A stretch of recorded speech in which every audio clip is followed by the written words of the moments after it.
Hello and welcome to News Center. I'm Parikshit Luthra. The tragic truck attack in New Orleans on New Year's Day is the latest in the string of vehicle-based attacks in recent memory. At least 15 people were killed in New Orleans when a 42-year-old U.S. citizen drove a pickup truck into a crowd of New Year revelers. The suspect, who was later shot and killed, had served in the U.S. Army. An ISIS flag was located in the truck that he was driving. A Tesla Cybertruck also exploded outside the Trump International Hotel in Las Vegas, killing the driver and injuring 7 others. Authorities say they found gas canisters, camp fuel canisters, and large fireworks mortars in the back of the truck. The FBI is probing whether the incident was a terrorist attack. This is the third such major incident in less than 2 weeks. A man rammed a car into a crowded market in Germany's Magdeburg ahead of Christmas. 5 people were killed, while at least 200 were injured. The suspect, a 50-year-old Saudi citizen, had lived in Germany for over a decade and reportedly harbored views critical of Islam. Though not exactly a recent phenomena, the spotlight returned on vehicle-based terror attacks after an incident in France's Nice in 2016. Over 80 people were killed when a man rammed into a truck in a crowd celebrating Bastille Day, a national French holiday. While the driver was shot dead by the police, 8 others were given prison terms for their role in the attack. The big question we're asking is there a way to counter this rising trend of perpetrating violence via vehicles? Joining me now to take this discussion forward is Harshvardhan Shringla, former Foreign Secretary and former Indian Ambassador to the United States. Ambassador Shringla, thank you very much for joining us on the show. Give us a sense of how these attacks make things even more challenging for the incoming Donald Trump administration. I'm speaking about the attack in New Orleans and also the Cybertruck explosion that we saw in Las Vegas. So it certainly puts a spotlight on the issue of terrorism in the United States. I think largely the United States has been, insulated from acts of, rampant terrorism that we've seen in many parts of, the Middle East, Europe, Asia, etc. There have, of course, been some egregious exceptions. 9/11 was one of them. The bombing of the FBI office in Ohio was another. This, of course, is another incident where I think it spotlights the role of Islamic terrorism in the United States. And from what I can see, other than the right-wing militant groups in the US, Islamic terrorism is really a major threat in terms of the security in the US. And the latest incident certainly would put some pressure on incoming President Donald Trump to take stronger measures. As you know, Trump has already been speaking about the threat of terrorism in the United States. He's talking about illegal immigration.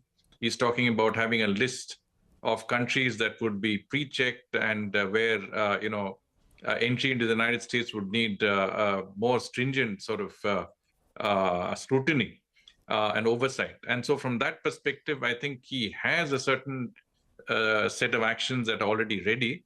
But clearly, I think this is something that they have to take into account. I mean, we shouldn't forget that in the case of the current individual, the perpetrator of this terrorist attack in New Orleans, was a U.S. citizen. Shamsuddin Jabbar has been an Army veteran as well. He was a human resource and IT specialist in the Army, and he served in the United States Army for quite some time.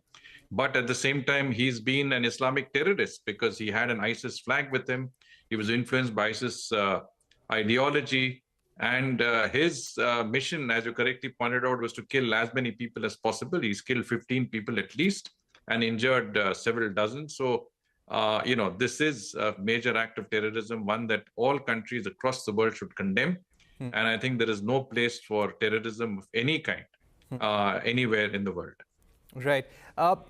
So if we recall, Donald Trump during his presidency had imposed the travel ban on countries which had a predominantly Muslim population.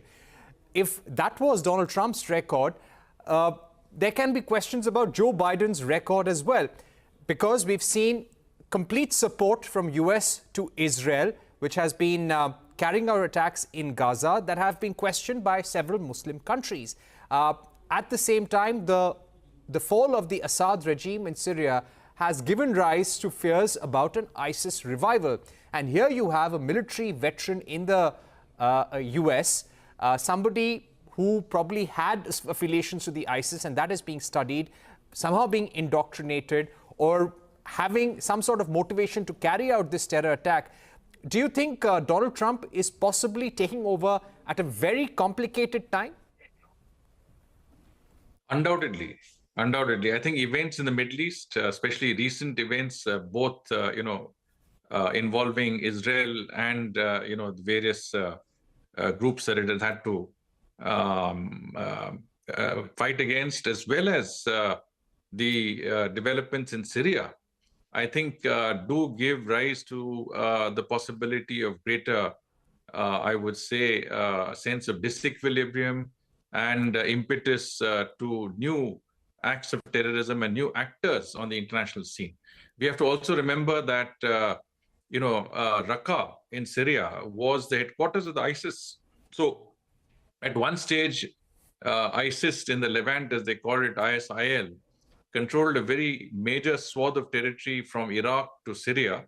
And it had, thousands of people who would come in from outside as well to support ISIS in its absolutely gruesome and barbarous sort of campaign of terrorism. And if this developments in Syria go wrong, I mean, in terms of the way the post-conflict situation evolves, and various non-state actors like ISIS are able to then assert themselves and are given space to do that, then I think it could spell some sort of new phase of international terrorism. That would be a major concern.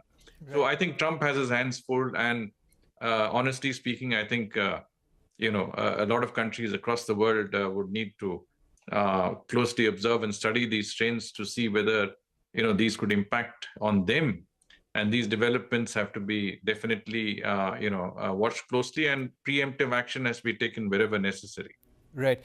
Ambassador, you've seen US politics very, very closely.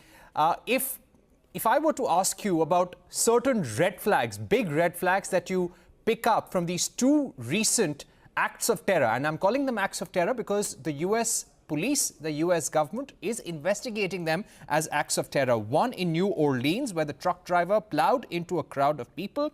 The second, which is somehow being investigated as a connected attack, is the explosion of the Cybertruck. Now, the reason why it's considered connected is because both the vehicles were rented from the same agency. And the Cybertruck explosion took place outside the Las Vegas hotel of Donald Trump. The Cybertruck is from Tesla, owned by Elon Musk. What are some of the big concerns that you would immediately have? Well, I mean, what I think has to be looked into is whether these incidents are isolated incidents or whether they had, network of people supporting them and involved in organizing and abetting these incidents. My sense is that, they could be more than just lone wolf attacks. There could be, an organization and a cell working to support them. I think it's very important that this is, investigated thoroughly, and that, also those who are involved within the US were probably supporting them with funding and other, necessary means that would empower them. Would have to be, I think, investigated very, very closely. So it raises a number of issues, including the ease with which you can, rent vehicles without too much problem, the sort of access to explosives that we have seen in the recent case. I think more, checks have to be instituted without being intrusive. Obviously, convenience of people is also important, but I think there would be pressure on the Trump administration to bring in more measures that would make it, more difficult for perpetrators of these attacks to operate, and also on a wider basis, I think, crack down on the sort of scope for such terror attacks within the US. But if it's a homeland issue, for example, Jabbar was an American citizen. He was influenced by ISIS, but at the end of the day, he was definitely not an illegal immigrant or anything of that sort. I think these are issues that go beyond the larger stereotypes and would have to be looked into also, from a sociological perspective. Right. Do you think this just gives, this also unfortunately gives an excuse to the Donald Trump administration to put up stronger checks regarding illegal entry into the United States? Now, this has been a conversation between India and United States as well. And secondly, a greater possibility of the travel ban on predominantly Muslim countries, people from predominantly Muslim countries. Do you think Trump may now bring it back? Well, he certainly stated that he would bring back, travel bans, selective travel bans from certain countries. It's difficult to comment on that because that's prerogative of the United States as to who enters the country and who doesn't. But the fact of the matter is that, it is based on a perception of a threat of Islamic terrorism.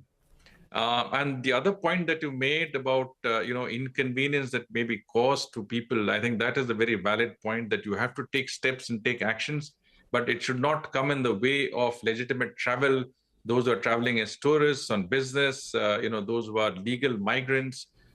Those aspects should not be, in any way sort of disturbed by the, need to have a more stronger security, oversight of people coming in. But as I said, it's not just people coming in. You have to also take into account people who are already there, U.S. citizens who could be influenced, brainwashed, and basically ideologically programmed to carry out these attacks, as we are seeing, because obviously, it is becoming more difficult to mount attacks which are based on people coming from outside. For example, what happened in 9/11 is that there were several cells operating which had come in from outside and were perpetrating these attacks. But now that seems to be difficult and they're resorting to other means. So all of this will have to be looked into. I mean, what is the cause of, such acts of terrorism? How were they perpetrated? What is the means of doing it? And how can you effectively try and minimize any such attack? And this can apply, I mean, as I said, to countries across the free and democratic world. I think terrorism does not have defined boundaries, and it can strike in different parts of the world, and we all have to be cautious that we have the stringent measures in place that would preempt any acts of terrorism. At the same time, it does not inconvenience the lives of normal people and law-abiding people who are going about their daily business. All right. On that note, we're shipping into a short break. But coming up, December 2024 has been a record month for JSW MG Motor India, with the company's EV sales clocking strong gains for the third straight month. We take stock of the company's performance with CEO Emeritus Rajiv Chaba on the other side. Stay tuned.